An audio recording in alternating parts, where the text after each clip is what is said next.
दानिश के लिए ऐसा मानना है कि रोहित शर्मा के बाद जो है वो टेस्ट का कप्तान अगर कोई बनना डिजर्व करता है तो वो है ऋषभ पंत। और हम आपको बताएंगे कि आखिर ऐसा क्यों है। तो पूर्विका से पूछ लेते हैं कि आखिर क्यों टेस्ट का कप्तान बनना डिजर्व करते हैं ऋषभ पंत। देखिए, हाल ही में इंसिडेंट हुआ था, बांग्लादेश के खिलाफ ऑन फील्ड थे, खेल रहे थे।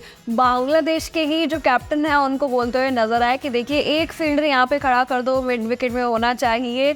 कहीं ना कहीं ये दर्शाता है कि उनका गेम में जो अवेयरनेस है वो कितना अच्छा है। हालांकि ये वही गेम था जिसमें उन्होंने सेंचुरी जड़ दी। अब देखने वाली बात ये है कि देखिए ऑपोजिशन की टीम के प्लेयर्स उनकी बात मान रहे थे वहाँ पे, तो अपनी खुद की टीम के प्लेयर्स को जब भी वो समझाएंगे, उनसे डील करेंगे, तो वो भी उनकी बात कहीं ना कहीं सुनेंगे। तो दानिश कनेरिया क्या कह रहे हैं? सबसे पहले उनका एक पॉइंट है कि ऋषभ पंत जो है वो लगातार एंटरटेन करते रहते हैं, जैसे MS धोनी किया करते थे। और अगर मैदान में कभी भी ऐसा मोमेंट आता है कि मैच बोरिंग हो रहा है तो फिर पंत वहां से टीम को निकालते हैं, चीयर अप करते हैं। और ये कहीं ना कहीं मतलब बल्लेबाजी और विकेट कीपिंग तो वो करते ही करते हैं, लेकिन उसके साथ साथ ये भी लगातार करते रहे। वहीं दानिश कनेरिया ने एक और बात कही है जो बहुत ज़्यादा इंटरेस्टिंग है कि टेस्ट कैप्टन जो है रोहित शर्मा रिप्लेस कर सकते हैं उनको ऋषभ पंत आने वाले टाइम में। हालांकि ये चर्चाएं पहले भी छिड़ी थी कि क्या ऋषभ पंत आने वाले टाइम के टेस्ट कैप्टन हो सकते हैं, क्योंकि हम अगर बात करें तो जिस तरीके से कपिल ने बताया कि MS धोनी के नक्शे कदम पे हमें हमेशा जो है ऋषभ पंत चलते हुए नजर आते हैं,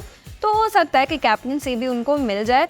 वही अगर हम बात करते हैं शुभमन गिल की, तो दानिश कनेरिया ने उनको लेके भी कहा है Shubman Gill is another guy who is a 3 format player and he has shown the leadership quality. चलिए काम करते हैं, बिना टाइम वेस्ट करें हम तीनों का कंपैरिजन कर लेते हैं और जान लेते हैं कि इस स्टैट जो है वो तीनों के क्या बताते हैं। यहाँ पे हम टेस्ट कंपैरिजन कर रहे हैं, तो मैं आपको बता दूं कि पहले बात कर लेते हैं रोहित शर्मा की, जिन्होंने 60 मैचेस में 4148 रन जड़े हैं। बेस्ट रहता है 212 का, एवरेज रही है 44.6 और 12 शतक इसमें शामिल है। ऋषभ पंत की बात करी जाए 34 टेस्ट मैच के लिए 2419 रन बनाए, 159 बेस्ट है, 44 का एवरेज है और इसमें 6 सेंचुरी शामिल है। वही शुभमन गिल की भी बात कर लेते हैं। 26 मैचेस में 1611 रन इन्होंने जड़ दिए हैं। बेस्ट रहता है 128 का, एवरेज रहता है 37.47 एंड 5 सेंचुरीज इसमें शामिल हैं। चलिए रोहित शर्मा के टेस्ट रिकॉर्ड की बात करी जाए, 17 मैच खेले हैं, 11 जीते हैं, 4 हारे हैं, 2 ड्रॉ रहे हैं और 64% मैचेस जो है वो उन्होंने जीते हैं। यहाँ पे कैप्टनसी की हमने बात करी, एक बार ऋषभ पंत की भी बात कर लेते हैं कि IPL में वो कैप्टन रहते हैं, तो उनके IPL स्टैट्स कैसे दिखते हैं।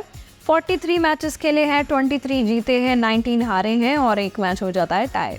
तो ऋषभ पंत का जो IPL रिकॉर्ड है वो कुछ खास नहीं है, लेकिन अगर टेस्ट फॉर्मेट की बात करी जाए, 5 दिन का गेम होता है, इसमें आपको कमबैक करने का मौका मिलता है, तो मुझे लगता है कि यहाँ पर उन्हें जो है वो कप्तानी मिलनी चाहिए। हालांकि दिलीप ट्रॉफी में कप्तानी पंत को नहीं मिली थी, लेकिन गिल को मिली थी। तो यहाँ पे सबसे बड़ा सवाल ये है कि हमारे साथ साथ और किस किस को ऐसा लगता है कि ऋषभ पंत टेस्ट की कैप्टनसी डिजर्व करते हैं आने वाले टाइम में। अगर हम पिछले ही बीते टाइम की बात करें तो आकाश चोपड़ा ने भी जो है पंत का फ्यूचर एज अ कैप्टन इस पे जोर दिया था और कहा था it could be Rishabh Pant for Shubman Gill और Shubman Gill. Pant is a game changer and is one of the best performers in Test cricket. Once Rohit is done with the Test cricket, Pant is one of the candidates to replace him. चलिए वो replace कर पाते या नहीं कर पाते time बताएगा। सुनील गावस्कर और युवराज सिंह दोनों का ये मानना है, और ये मानना था 2022 में कि विराट कोहली जब टेस्ट के कप्तान थे और ये कहा जा रहा था कि वो टेस्ट की कप्तानी छोड़ने वाले हैं, तो ऋषभ पंत जो है वो सबसे ज्यादा सूटेबल कैंडिडेट थे। वही सौरव गांगुली और रिकी पॉन्टिंग की बात करें तो वो भी कहीं ना कहीं पंत की हमेशा ही तारीफ करते हुए नजर आते हैं। और इवन आप ऋषभ पंत को भी देखें तो हर जगह वो कभी विराट कोहली के साथ नजर आ रहे हैं, कभी रोहित शर्मा के साथ एक बैंटर करते हुए नजर आ रहे हैं, या फिर गौतम गंभीर के साथ भी एक अच्छी ट्यूनिंग उन्होंने अपनी सेट करी हुई है। तो जब इतने बड़े प्लेयर्स के साथ ये खेल हमें दिखाई देते हैं तो देख लीजिए क्या पता आने वाले टाइम में इनको ही रिप्लेस करते हुए नजर आए। और बिल्कुल इस बात को जो है वो खत्म करने से पहले मैं एक बात यही कहना चाहूंगा कि ऋषभ पंत जब खेले हैं ऑस्ट्रेलिया में तो टीम इंडिया जो है वो सीरीज जीती, इंग्लैंड खेले तो वहां पर मैच जीता। तो विनिंग कॉस्ट में जो है अगर कोई रन बनाता है कोई भी प्लेयर है तो फिर जरूर जो है वो उसके कप्तानी के चांसेस ज्यादा बढ़ जाते हैं। और देखिए ऋषभ पंत जिस तरीके से एक काम अपने आप को रखते हैं, काम से मेरा मतलब है कि यहाँ पे जब प्रेशर होता है उस टाइम पे ज़्यादा हड़बड़ी नहीं करते हैं, तो ये सबसे बड़ा और सबसे मेजर फैक्टर होता है कैप्टन के अंदर। तो आपको क्या लगता है कि ऋषभ पंत क्या सच में टेस्ट की कप्तानी डिजर्व करते हैं? हाँ या ना कमेंट करके आप बता सकते हैं। ये वीडियो आपको पसंद आई हो तो इसे लाइक एंड शेयर करें, हमारे चैनल को सब्सक्राइब करें।